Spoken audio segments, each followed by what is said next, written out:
Hi, this is Jimmy. I want to share something that I've been thinking about forest. As you can see behind me, there is a kind of a small secondary forest. And what do I mean by secondary forest? You see, in the tropical rainforest, we have mainly two kinds of forests. One is the primary forest, which is the original forest that has never been disturbed by humankind. And the second kind of forest is called the secondary forest, which is the forest that has been modified to some extent by humankind, and it has been either regrowing or is still left the way it is, and probably still being disturbed by humankind.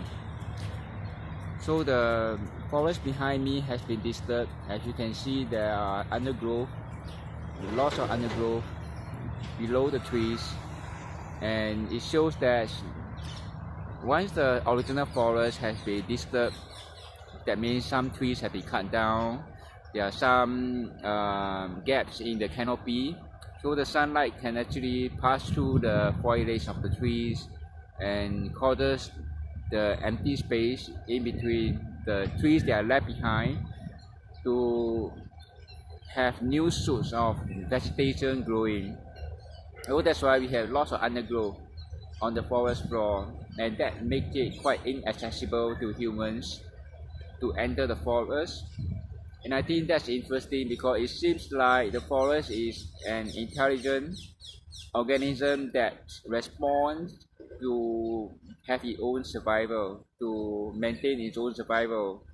It's like when we have a wound, we may have a skin initially covering the wound, and we may even seek to protect the wound from being festered or from being in contact, because the wound is still raw and it needs to have space and time to heal.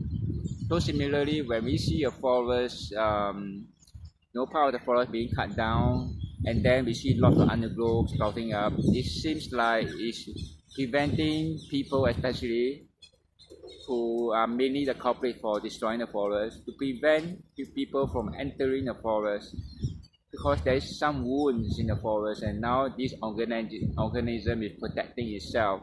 So we have lots of thick undergrowth to prevent or to make it difficult for humans to enter the forest. And we see a lot of secondary forests, like in Tenga forest, for example. It had been disturbed or modified in some years ago, so it's still recovering. And the sad thing is, the authorities want to cut down most, if not all, of the forest for development. So that brings us to another topic. If you can bear with me, I think that um, there are examples of how we humans don't really intend to destroy the environment, even as we talk about deforestation. I think it's not as if we wake up one day and we decide, okay, I'm going to destroy the environment. I'm going to cut down the trees and and celebrate over the soil erosion and the loss of biodiversity. I don't think we humans are evil to that extent. I think it's more like conflicting interests. It's not that we want to destroy the forest for the sake of destroying the wildlife, the plants, and to cause extinction and to cause soil erosion and all the problems. But it's more like we are too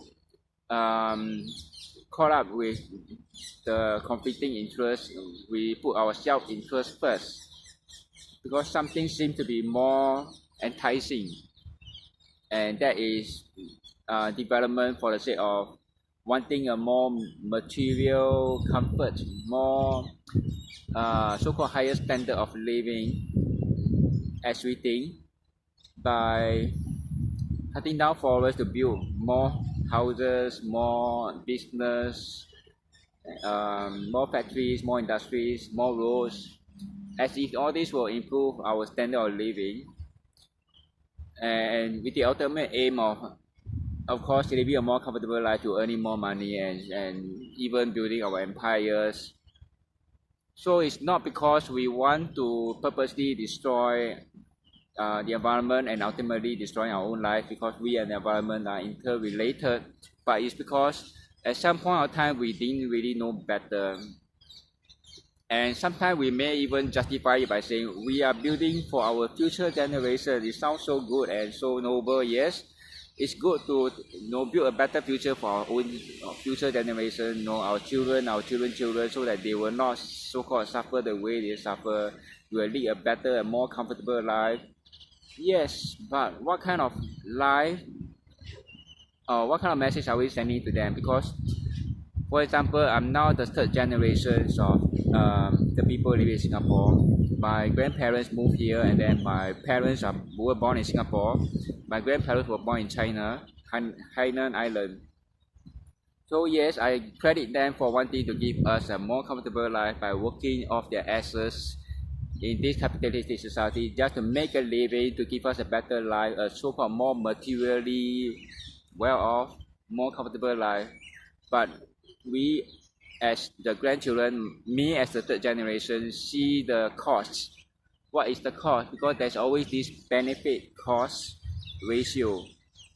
So I see the benefit. Yes, I'm thankful for a better life, so to speak, materially, but also I'm regretting the loss of the natural environment, the biodiversity, and the environmental cost like pollution, and that is a big cost to me.